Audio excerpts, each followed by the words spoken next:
In the most auspicious time, that is called as Krita Yuga, we all have assembled here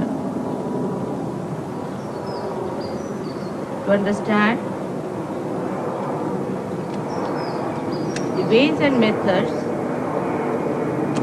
of establishing our principle of a master.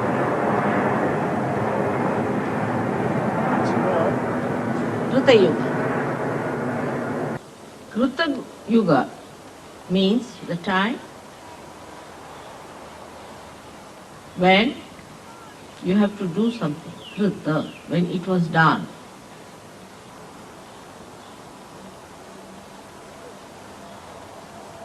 So, you are the channels of that doing the work of God.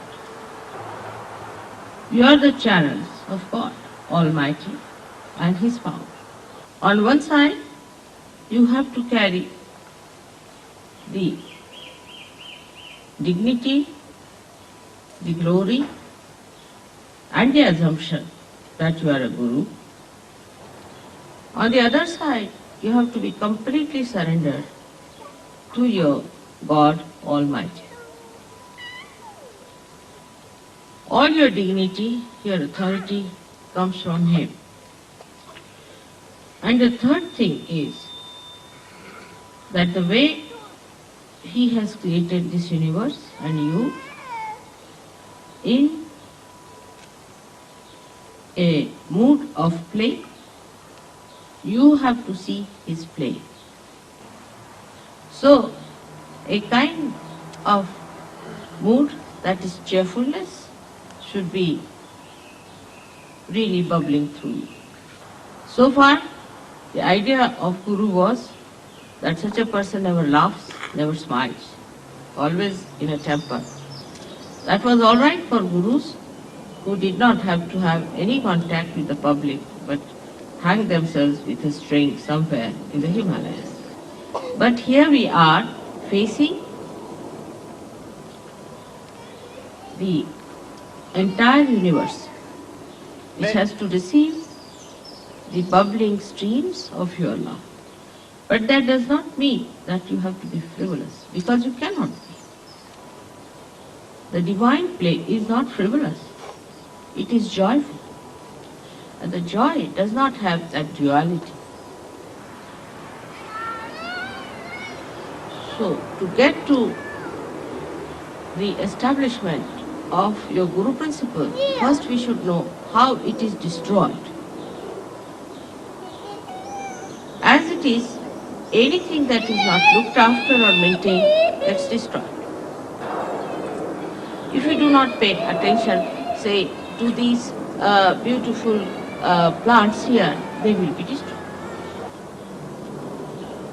Even matter which is not attended to gets destroyed.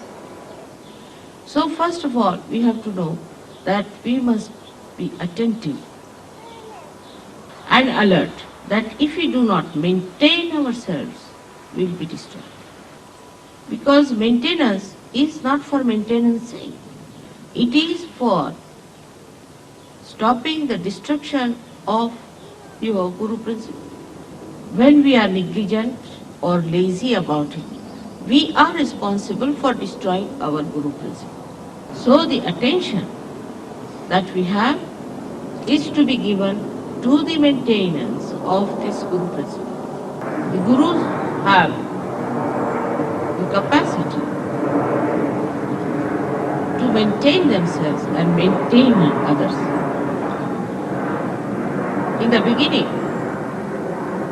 when the Gurus tried to establish this maintenance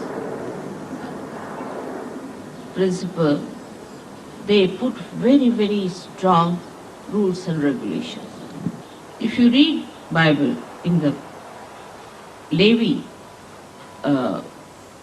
chapter, you will find all the chariots that are described, which they are following now in Riyadh or in the Arabic countries. To maintain that principle within yourself. It's written in such strong languages, like such a person who does not do this should be killed to death. If such a person does anything wrong of this kind, should be killed by stoning. That was at the very beginning. So the people now at that stage of evolution required that kind of a fear. This was not meant to in any way to insult or to harm or to take away the freedom of human beings. But it was meant for people to give a great idea of the importance of the principle of Guru within themselves. At that stage, they used the frightening methods, I should say, horribly dangerous time.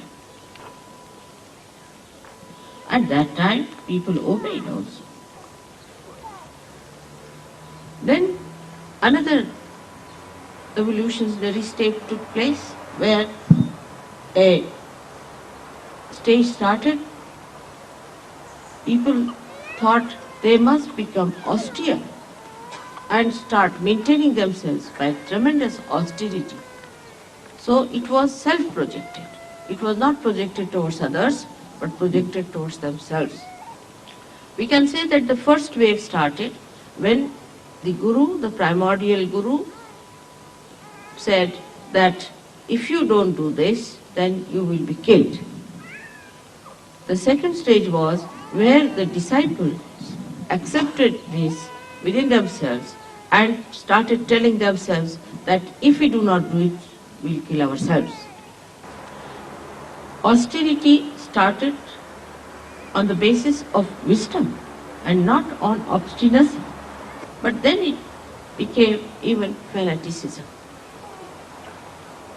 So it went to one extreme. It started with the idea of maintenance. It started with the idea of maintenance. Maintenance itself became impossible, or perhaps they thought that they are not being able to maintain. They got confused, and to them rules and regulations became more important than maintenance itself. Thus you find they destroyed themselves. The wisdom or the essence of Guru Tattva is a balance. Like when you maintain a plant, if you do not give it water, it will die. If you give it too much water, it will die. So the wisdom lies in understanding how much water should be given to the plant so that it comes up at its best. Now this wisdom has to be achieved through your vibratory awareness. You are placed under the most fortunate circumstances that you are realized souls before your Guru Tattva is fully established. You have all the powers that any Guru can aspire without having the establishment of Guru Tattva.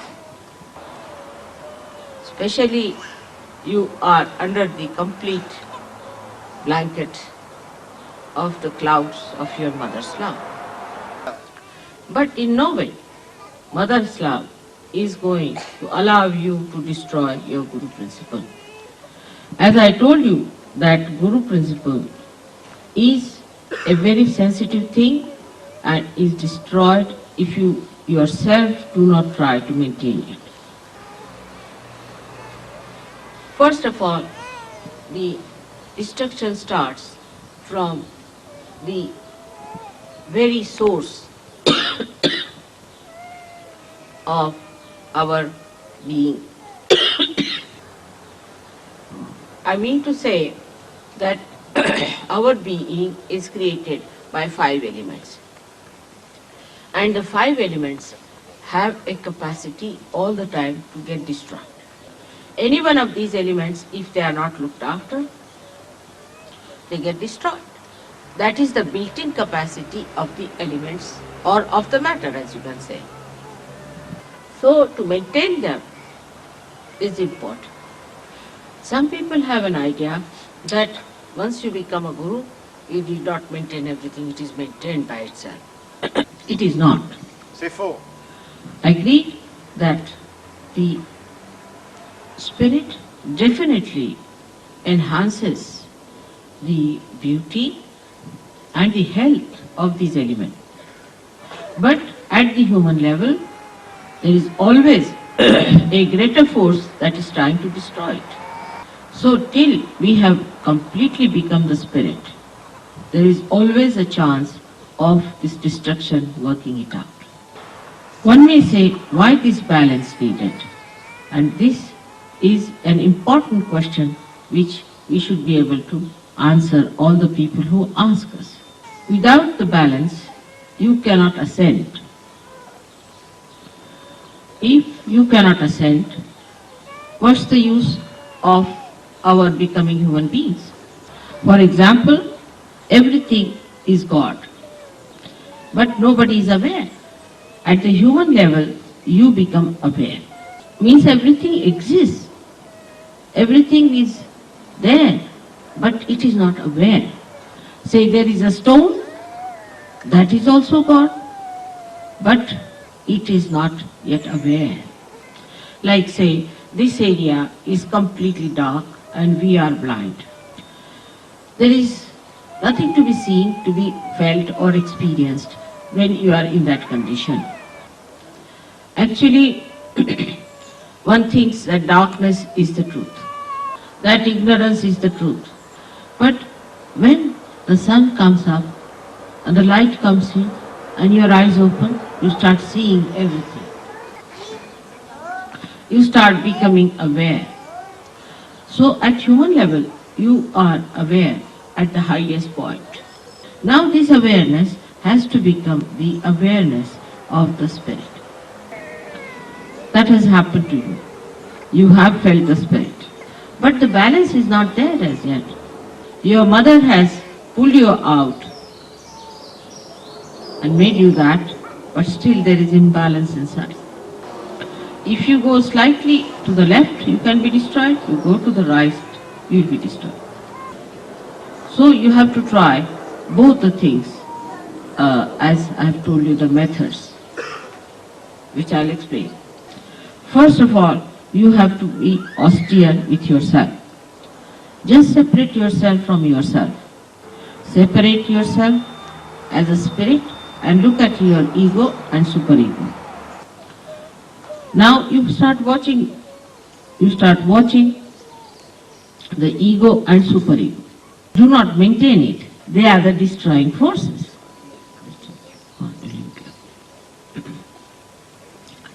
Now when you see the play as a witness of these destroying forces, you will know how to also maintain yourself better.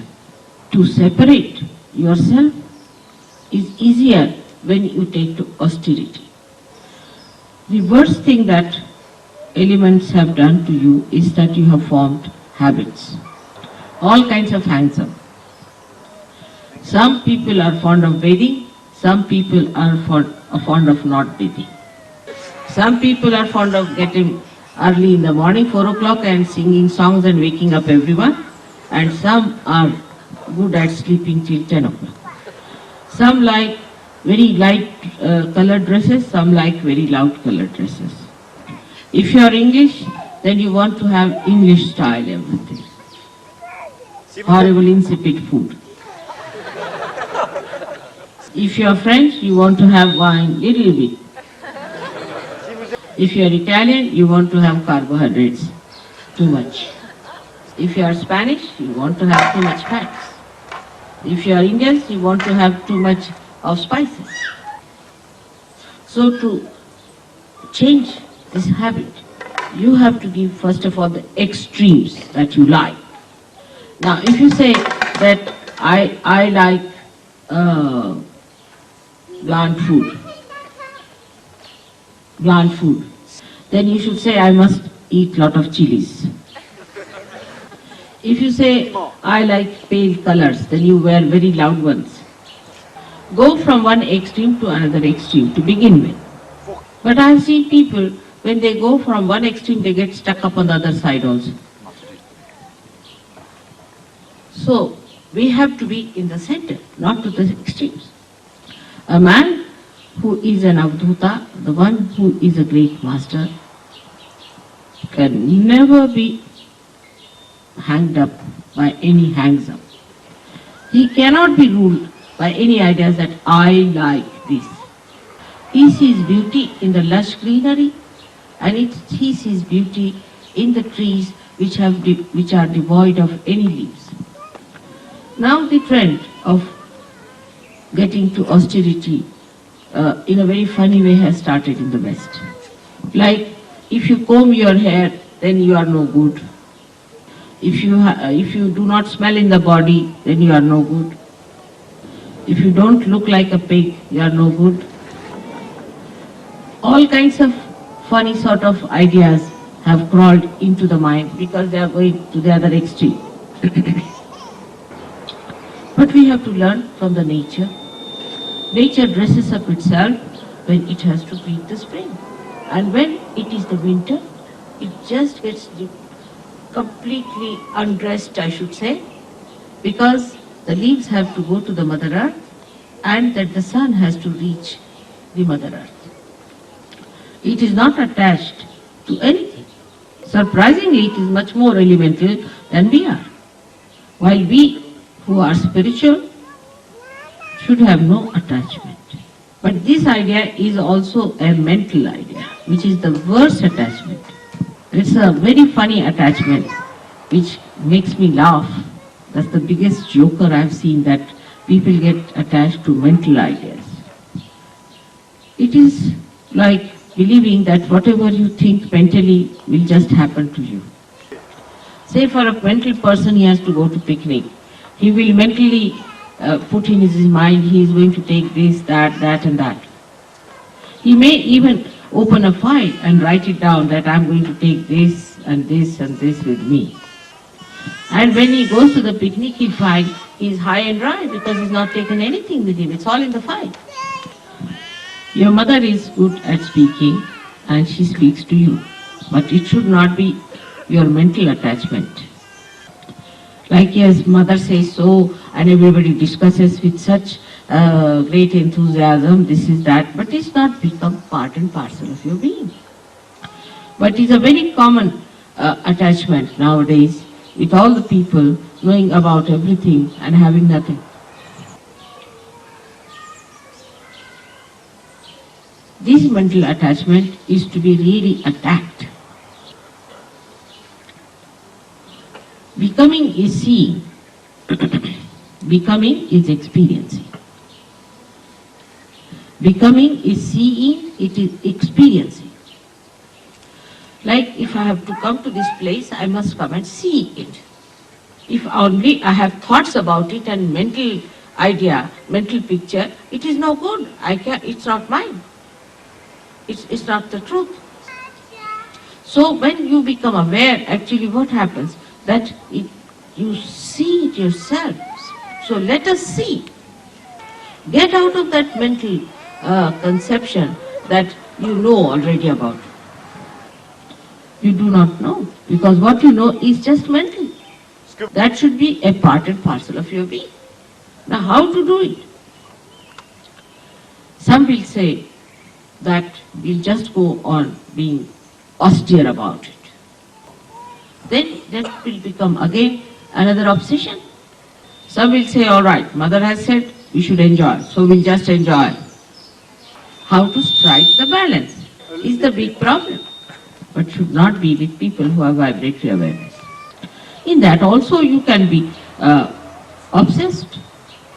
I have seen people talking as if they are all great Saj Yogis and no vibrations and saying they are getting vibrations.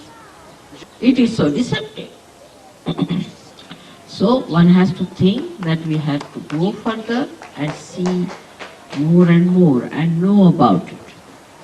But if you then ask a French, how are you? Then under the influence of this they'll say, like this. That means they are always in imbalance. You ask an Englishman, he'll say, don't know. or they say, I know. There's nothing in between. Now, we have to understand that we are carrying a light in our hand. And the light should not shake. We have to hold the light tight. And we should have a concentrated attention towards the maintenance of the light.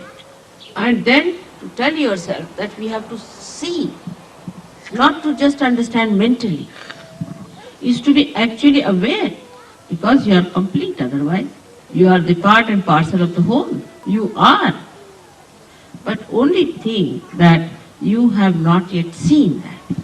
You have mentally accepted, but you have not become. Because mental projection comes from thought. That means you are at the level of the thought. You have to become thoughtless. But if you live on the basis of thought, then you are still below the archangel. So all the thought waves must be stopped to begin with and should say that, all right, let us see now. So from the Navi chakra, you come up to the Agya chakra. Then above that comes the third problem of destruction is emotional. The emotional is a very subtle one. Like some people, Saj Yogis, will sit down with a guitar and will start singing as if they are all lovebirds. What is it? What is it? Come now, come. What has happened? Why do you cry? Come to me. All right. Just take her away. She's got a... So the most delicate one is the emotional. This emotional one is a collectivity in a camouflage. For example, when the Saj Yogis will meet, they'll hug themselves, kiss each other, and will be very, very nice to each other, you see, and sit down and sing songs like hippies. Take the guitar in the hand and swing on the tune of love. This is actually Vishuddhi at the collectivity point. And that, of course, is very difficult to get rid of, because it gives you a very comfortable feeling. And people get confused with emotions. They think it is joy. Joy only can be achieved through complete detachment. The detachment which is egoless and super-egoless. But now, the problem that human beings start facing is the assumption that they are gurus. They start speaking about Saj Yoga, talking about Saj Yoga, and they start thinking that they have become already Shri Krishna. They have even a greater ego than the person who is actually ignorant about surgery. Ignorant about surgery. They start talking with such tremendous ego that I am myself frightened of them. How much they know about Saj Yoga, I sometimes think.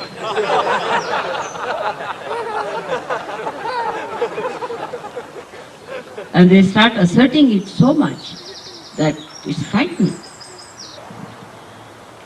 All this can be also said that they feel that protocol is not all right and there should be proper protocol, so we are looking after the protocol, we are the guards of the protocol, or all these things there. Now, those who are on the emotional side see the ego of others, while those who are on the ego side see the emotions of others. So, one criticizes another. But they don't see themselves. that they are falling a trap into one of the extremes. So unless and until you are detached, you cannot see it. I will not say I committed a mistake, but it happened to be a mistake. For the first 3 years of Sahaja Yoga, I never talked of a booth. I thought I'll be able to manage without that. But a lady came in Sahaja Yoga who was possessed and who tried all kinds of tantric tricks, so I had to tell her. Now every Sahaja Yogi is a bundle of booths. Chaque Sahaja Yogi est une gerbe de booth. You ask any Sahaja Yogi, why did you do it? Must be a booth. If you say that, how is it that you have done such a thing, then they will say that I do not know, it's the booth who has done. They are never there, all the booths are there. Now I don't understand how to deal, even as a guru, because if my disciples are there, I can tell them, but if there are booths, what am I to tell them? I can talk to Sahaja Yogis, but not to booths. They won't listen to me. So this is the greatest escape that Sahaja Yogis have found now, which is the worst, which was never before. So sometimes I feel it was a mistake I introduced this word booth. They excuse themselves by just saying, Mother, it is some negativity. Unless until there is something in you that contains the negativity, how can there be negativity? If you are detached, if like stone, then you cannot contain this negative water in itself, in it. You don't become more negativity, you become more a guru. Now, when I say that you should not be negative, supposing under such circumstances you should not be a booth, you should be yourself, then they start feeling guilty. So all kinds of anti-guru tricks are working out. I am your guru, and it is anti-your guru to play these tricks upon yourself. Now you will play these tricks with me. What's the use? You have to gain something, and you are playing tricks against yourself if you are playing them against me. You have to be more aware. You are not to be destroyed. Apart from that, you have to save others. How will you do it? In case if you do not accept that it is your privilege, that it is your fortune, that you have been chosen to be the medium of God's work. Sometimes I feel all the booths have come to me for realization and I am not going to become a booth myself.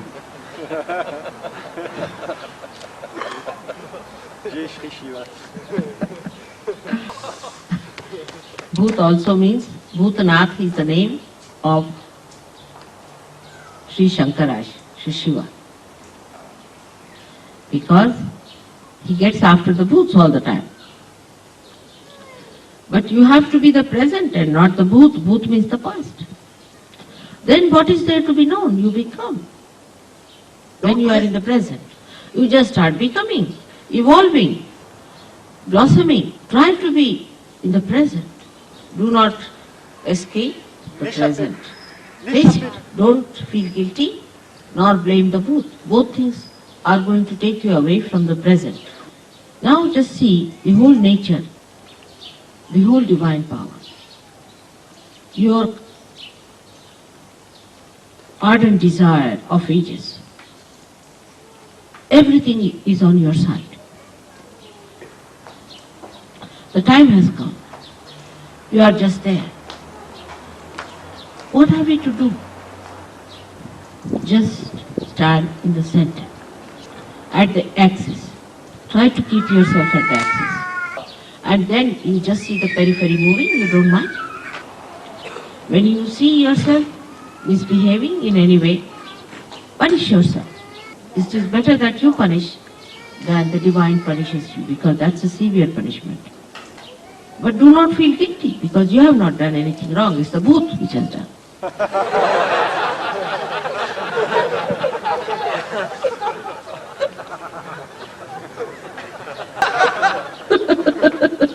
So, we come to the point that we should realize that we are gurus and we cannot be bhuts. We have to change our outside also to become good gurus. For example, we have to learn good manners. Then these manners become your nature. Sometimes people who are very fond of food, I always tell them they should fast. Whatever you are fond of, try to give up. Try to overcome your sicknesses of attachments, your habits. Once your Guru Tattva is established, you will be accepted as a Guru. There will not be any need for you to say that you are a Guru. People will know that you are. We don't have to then write on our foreheads that we are Gurus. People will know that this is a Guru walking. You can see the divinity walking. You can see the divinity walking, the glory coming up. You have to change from within, and the light of that within enlightenment will be shown outside. But it should not be a mental idea or an emotional idea, but should be the happening, the becoming, the awareness. You have to experience through your own experimentation upon yourself. Even I do that. When I cannot reach you from one end because you are a bhoot, I reach you from the other.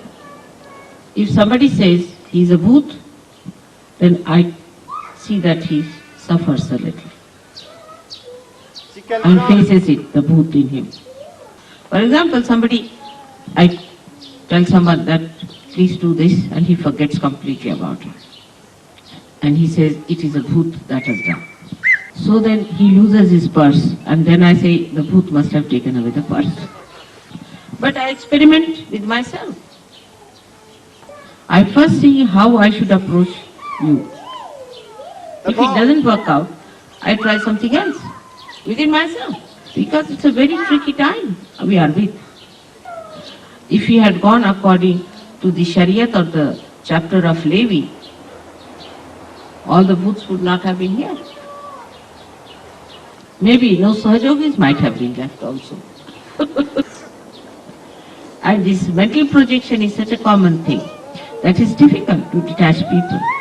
But only way I can play tricks with you is by experimenting myself on you. In the same way, you must play with yourself and try to put yourself in an experimental box. Today is the day of Guru Puja, the day when you have to worship your Guru. You are really fortunate to have a Guru, which is a mother. And my mother and Guru is this Mother Earth, which teaches me how to deal with human beings. And she's the one who also, in every stage of difficulties, helps me to correct my own methods of Nirmala Vidya. She has been such a kind mother and a kind Guru to me. And she is such a soothing personality. All this green, though is given to her by sun, as they say, is just to soothe us all. She wears the green upon herself, and the green is the Guru principle. She is the detached personality. She is the magnetism. She attracts. When people are walking on her, she is looking after them. She creates out of her swayambhus the self. What should we say to swayambhu? Self-manifested. Yes, self-manifested stones. Her attraction and concern is so great that without her we would be hanging in the air. And she keeps me to the brass tacks, as they say, to the reality. If I wanted I could be just the spirit and not bother about anybody else. The way she bears our sins, the way she always looks after us and nourishes us despite our so many defects, in the same way a guru should do. She is extremely forgiving, but she explodes as an earthquake, and sometimes hot calcium and hot potassium can come out of her. She produces sulfur for you, for your cure. If England's soil becomes vibrated, then this soil can be used for medicine. In India, people use clay for medicine, for every kind of treatment.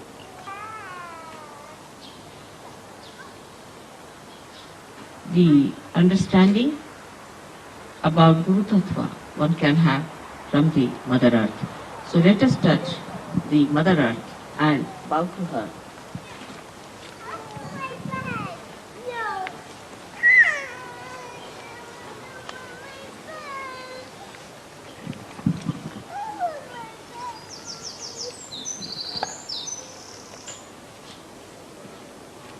May God bless you.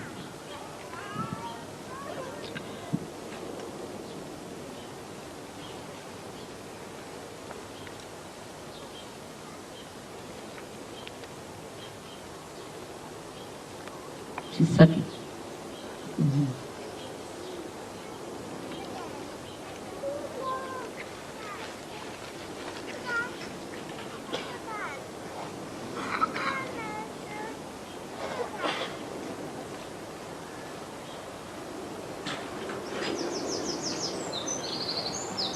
In the Kundalini Shastra, Mother Earth is the Kundalini.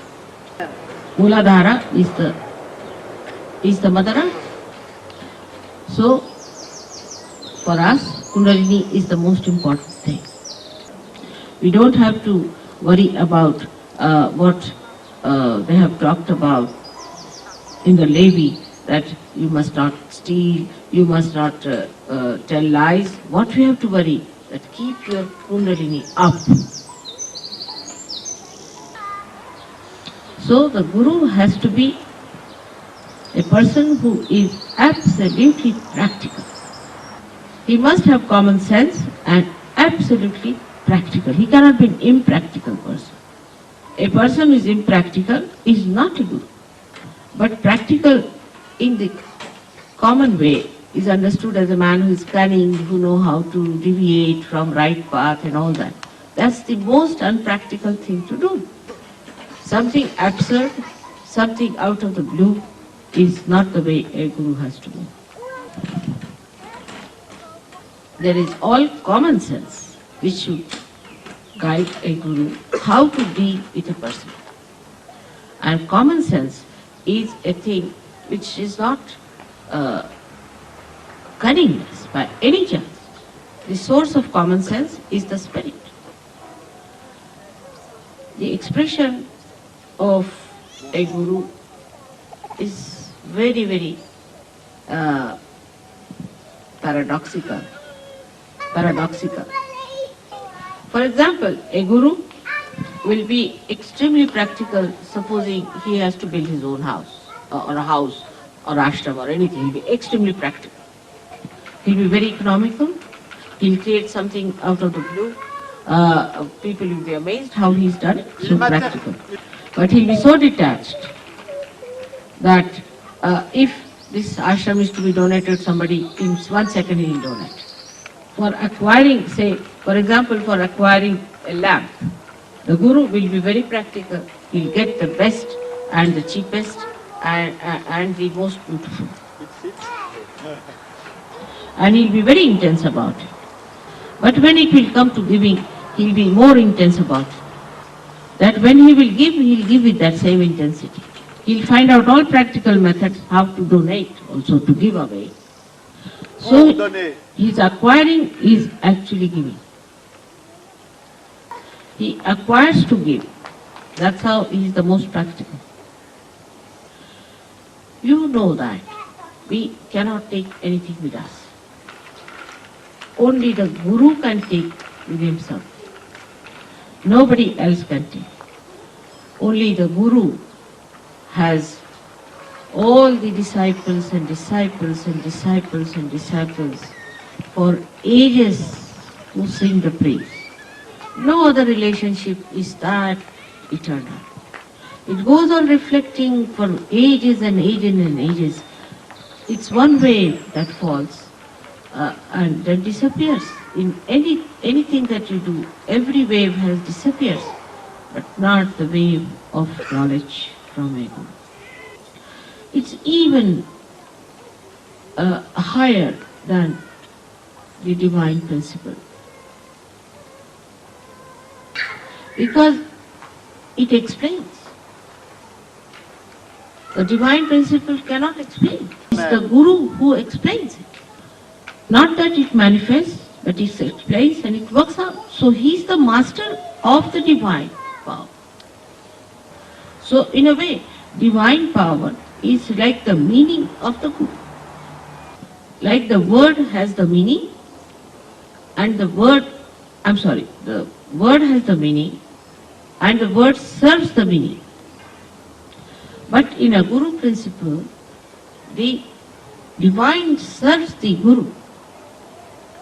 Everything is at your disposal.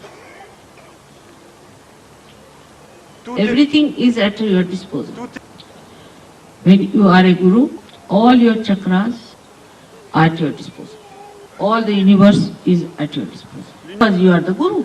It's like the director of the show. The stage man, the gentleman who is in charge of the lights, the gentleman who is in charge of the loudspeaker, everybody has to serve the director because he is training the actors. But the Guru principle has to be so much unchallenged. It should be of such a capacity that nobody can challenge that. It should be such a capable personality that nobody should be able to challenge the Guru. Then only it will work out. So you have to work it out in such a way that you are absolutely unchallengeable. And you are especially fortunate that you can see yourself and correct yourself, which nobody could do before. You are your own Guru. This situation never happened. You are your own Guru. And let me be your mother. That would be the best for me. So today is the day when one has to determine how far you are a Guru. First one, you have to take a pledge that you will establish your Guru principle. Second point. Thirdly, you have to pledge that you will establish Guru principles in others. Fourthly, you have to know that there is a little snack that your Guru is a mother. She is too kind to be a Guru, too mild to be a Guru, and extremely tolerant. So it is better that you take up the strictness towards yourself and look after yourself. May God bless you.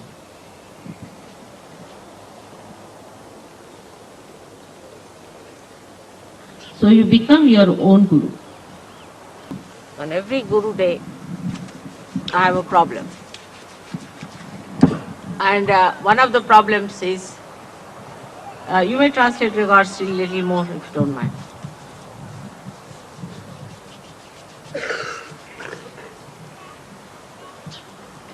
On every Guru Puja day, I think I should become a complete Guru, and at least on one day I should not be a mother. But every time I try these tricks, it works against me.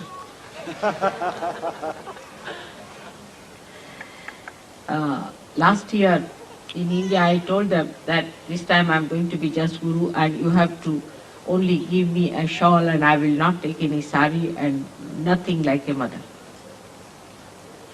And I was very stern with them and I said at any cost I'm not going to take a sari whatever you may do.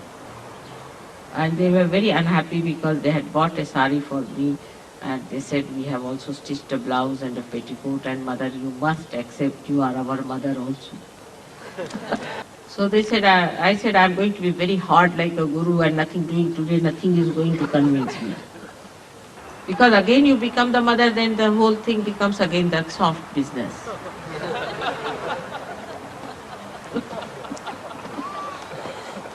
Parce que, mother, I can't translate that.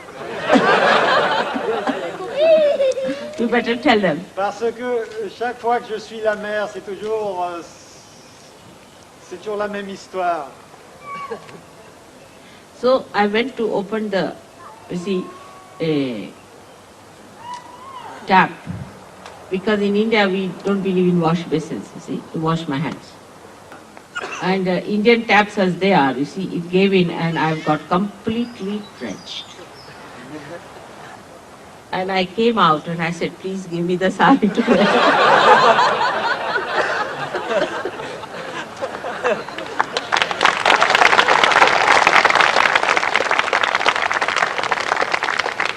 Today I had decided to be a real guru and a very hard one. Then Warren came to say that, Mother, somebody has bought a sari and this is that and that is that. He gave lots of arguments. And Rustam and Warren were trying to, see, put me down in my place.